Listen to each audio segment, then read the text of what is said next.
Mr. President, first I want to thank you very much to receive me for an interview. Mr. President, did you give an order to strike Khan Sheikhun with chemical weapon last Tuesday? Actually, no one has investigated what happened that day in Khan Sheikhun till that moment. As you know, Khan Sheikhun is under the control of Al-Nusra Front, which is a branch of Al-Qaeda.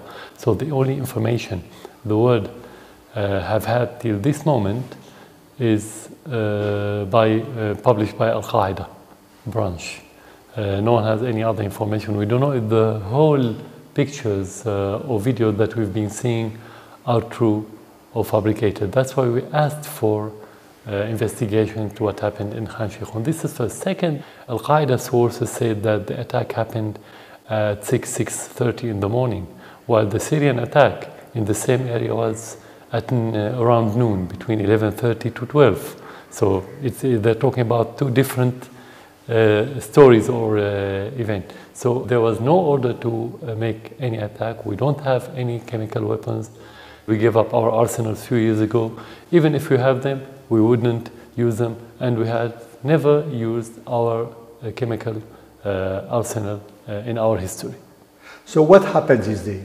As I said, the only source is Al-Qaeda. We cannot take it seriously, but our impression that the West, mainly the United States, is hand in glove with the terrorists. They fabricated the whole story in order to have a pretext for the attack. It wasn't attack because of what happened in Khan Sheikhun.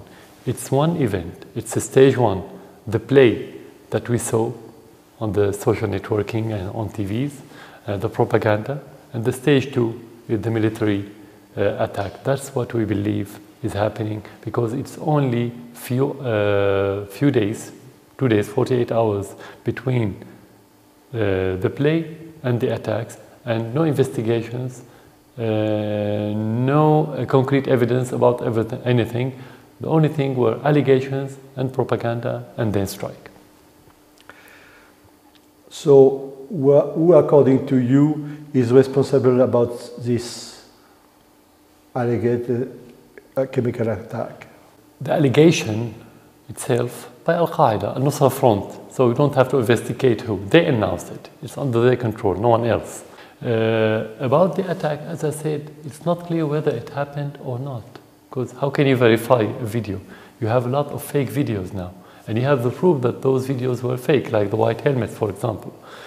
They are Al-Qaeda, they are Al-Nusra Front, who shaved their beard, wore white hats, and appeared as humanitarian heroes, which is not the case. The same people were killing Syrian soldiers, and you have the proof on the internet anyway. So the same thing for that chemical attack. We don't know whether those dead children, were they killed in Khan Sheikhun, were they dead at all, who committed the attack if there was attack, what the material. You have no information at all, nothing at all, no one investigated. So you think it's a fabrication? Definitely, 100% for us it's fabrication. We don't have arsenal, we're not going to use it, and you have many indications if you don't have proof, because no one has concrete information or evidences, but you have indications. For example, less than 2 weeks, around 10 days before that attack, the terrorists were advancing in many fronts, including the suburbs of Damascus and Hama, which is not far from Khan Sheikhun. Let's suppose we have this arsenal, and let's suppose that we have the will to use it.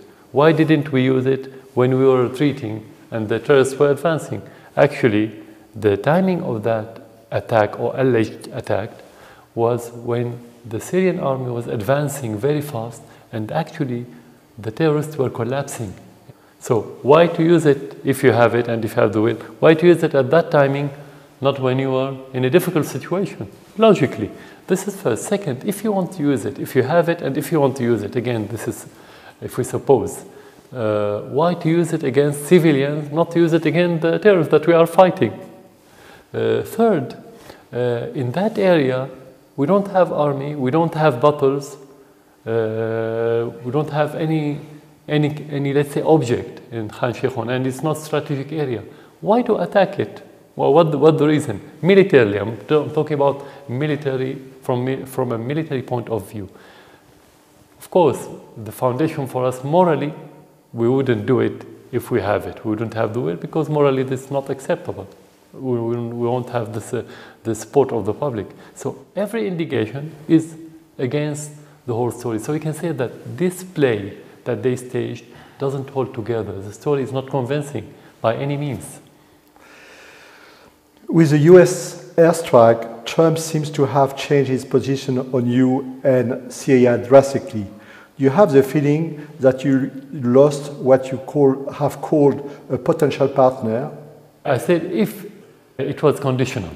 Yeah. If they are serious in fighting terrorists, we're going to be partnered. I said not only the United States, whoever wants to fight the terrorists, we are a partner. This is basic for us, basic principle, let's say. Actually, what has been proven recently, as I said earlier, that they are handing gloves with those terrorists. The United States and the West, they're not serious in fighting the terrorists. And yesterday, some of their statements were defending ISIS. They were saying that ISIS doesn't have chemical weapons. They are defending ISIS against the Syrian government and the Syrian army. So actually, you cannot talk about partnership between us who work against the terrorists and who fight the terrorism and the others who are supporting explicitly the terrorists. So can we say that the US strike changed your opinion on Trump?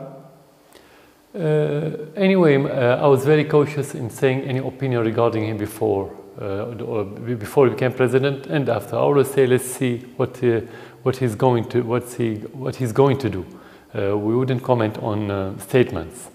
So actually, this is the first proof that it's not about the president in the United States. It's about the regime, and the deep state or the deep regime in the United States is still the same. It doesn't change.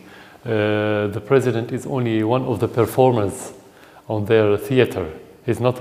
If he wants to be a leader, he cannot, because, as some say, he wanted to be a leader. Trump wanted to be a leader, but every president there, if he wants to be a real leader, he later is going to eat his words, swallow his pride, if he has pride at all, and make 180-degree U-turn. Otherwise, he will pay the price politically. But do you think that it will be another attack? As long as the United States being governed by this complex of military-industrial complex and the financial companies, banks, and this what you call deep regime, and work for the vested interests of those groups, of course, it could happen anytime, anywhere, not only in Syria.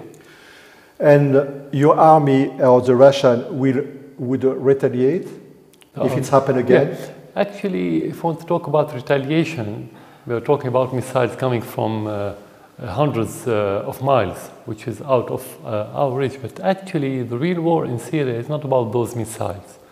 It's about supporting the terrorists. This is the most dangerous part of this war. And our response is going to be what we started from the very first day, is smashing the terrorists everywhere in Syria. When we get rid of the terrorists, we wouldn't worry about anything else that time. So this is our response. It's a response, not reaction. So what you say means that retaliation by the Syrian army or by the Russian will be very difficult because the both are very close, very long. For us, as a small country, yeah, of course it is. Everybody knows that. It's out of reach. I mean, they can have missiles from another continent. We all know that. They are a great power, we're not a great power. Talking about the Russians, this is another issue. Would you accept the finding of an OPCW investigation? Since the very first time when we had in 2013, I think the first attacks by the terrorists on the Syrian army by chemical missile that time, we asked for investigation. We were the one who asked for investigations every time there was chemical attacks or allegations about chemical attacks. We asked. And this time we are discussing with the Russians yesterday, during these the last few days after the strike, that we are going to work with them on international investigations. But it should be impartial. We can only allow any investigation when it's impartial, when we make sure that the unbiased country will participate in this delegation in order to make sure that they won't use it for politicized purposes. And if they accuse the government, would you step down? If they accuse or they prove? There's a big difference. No, they are already accusing the government.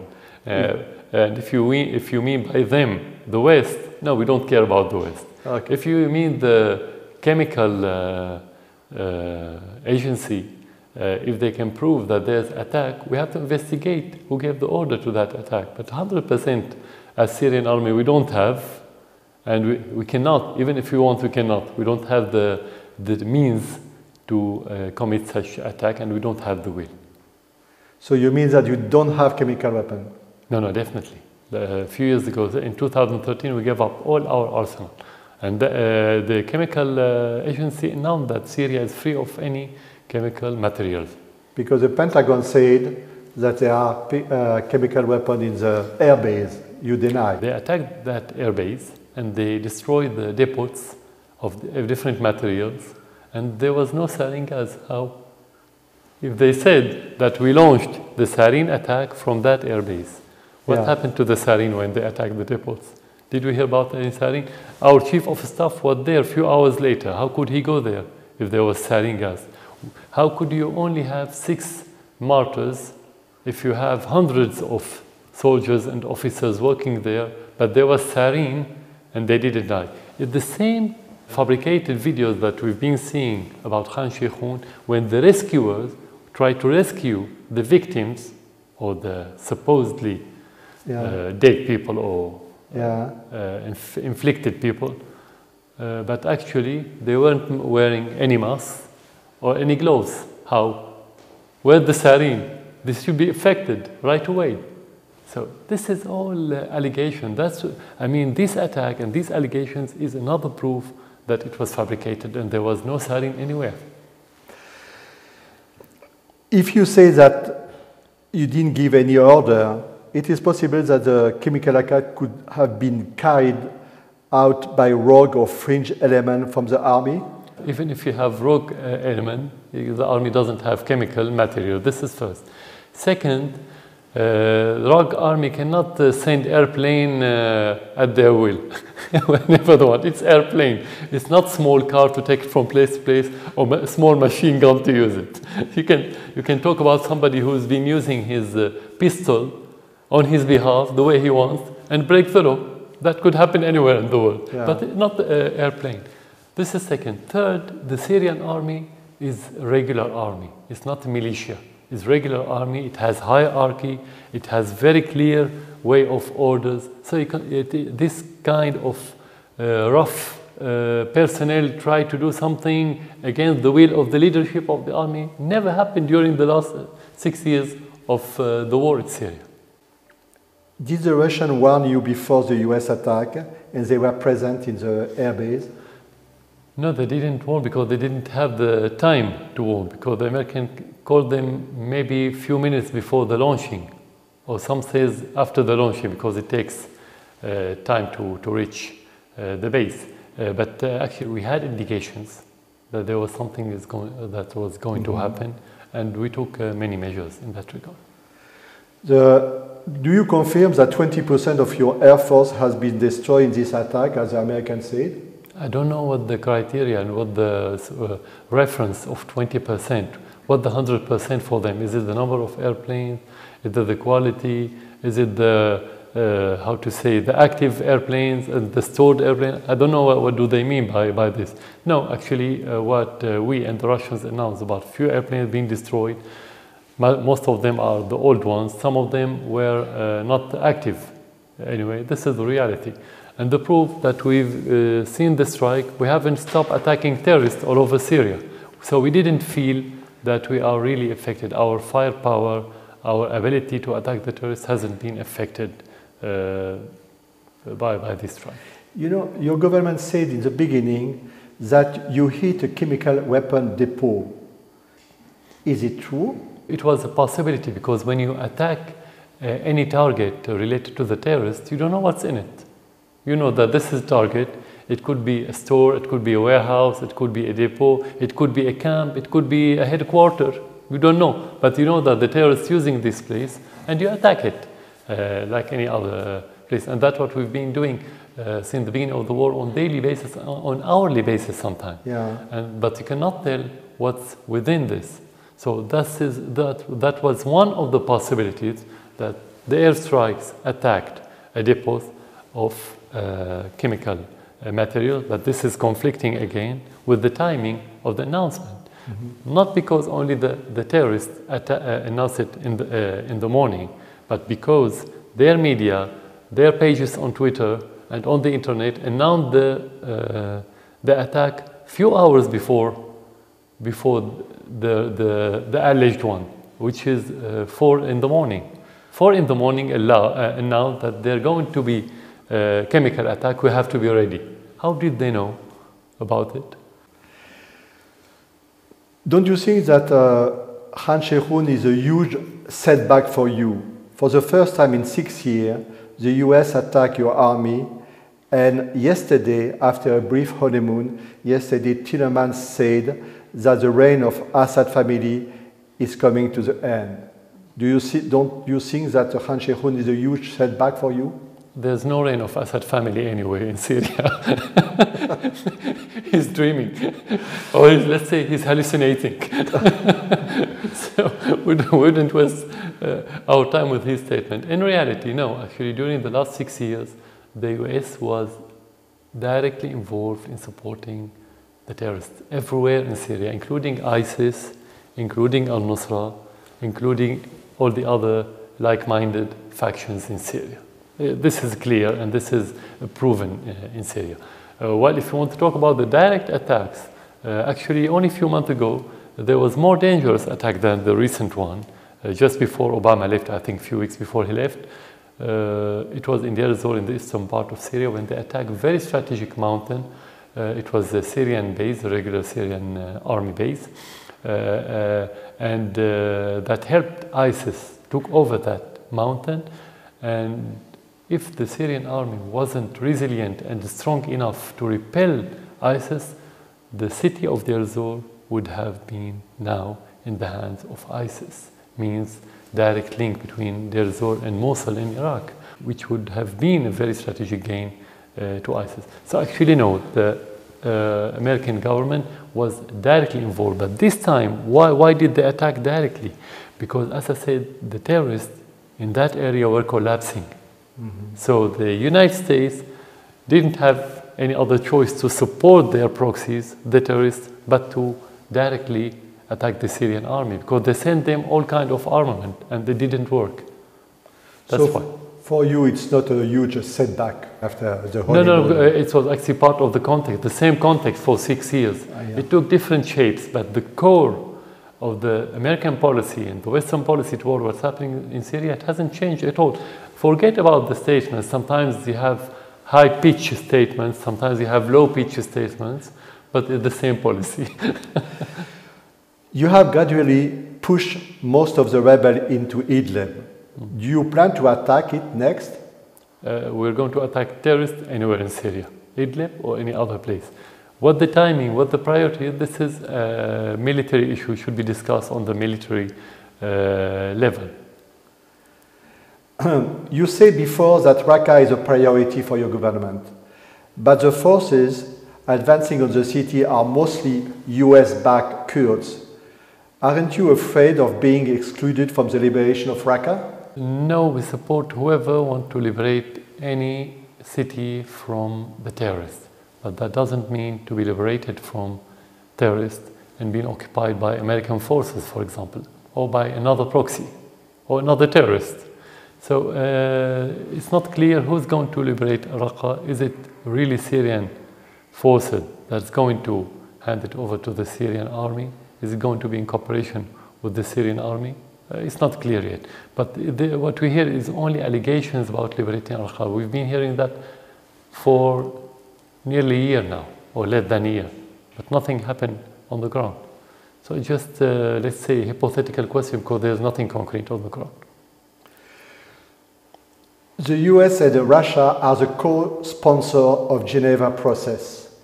Because of the tension between the two countries, do you think that this process can continue? Look, there's a big difference between the process being active, which could happen anytime to reactivate the process, and to be effective. Till this moment, it's not effective. Why? Because the United States is not serious in achieving any political solution. They want to use it as umbrella for the terrorists, or they want to get in this forum what they didn't get on the ground in the battlefield. That's why it wasn't effective at all. Now, it's the same situation. We don't see this administration serious in that regard, because they still support the same terrorists. So we can say, yes, it could be reactivated, but we cannot say we expect it to be effective or productive. No. After 6 years, Mr. President, aren't you tired? Actually, the only thing that could make pressure on you, not the political situation, not the military situation, actually the human situation in Syria. The daily bloodletting, the daily bloodshedding, the suffering and the hardship that inflicted every house in Syria. This is the only painful thing that could make you feel tired, if it's accurate to say tired. Well, regardless, if you talk about the war, about the politics, about the relation with the West, no, I don't feel tired at all, because we are defending our country, and we're not going to get tired at all in that regard. What makes you lose sleep? Again, the suffering of the Syrian people, the humanitarian interaction between me and every Syrian family, directly or indirectly. This is the only thing that could deprive me from sleep from time to time, but not the Western statements and not the threat of the support of the terrorists. Today, there are people from Fua and Kifraya who will move from their village to Damascus or to Aleppo.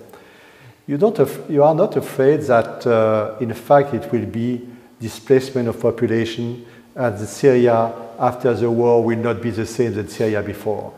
The displacement in that context is compulsory. We didn't choose it. We wish that everyone could stay in his village and his city, but those people, like many other civilians in different areas, were surrounded and besieged by the terrorists, and they've been killed on a daily basis. So they had to leave.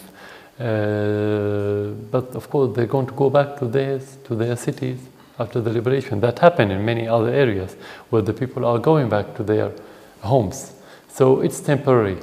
Talking about demographic changes is not in the sake or in the interest of the Syrian society when it's permanent. As long as it's temporary, we wouldn't worry about it. Mr. President, I want to thank you very much for this interview. Thank you. It was very interesting, and not at all. Thank you very much for Thank you. This.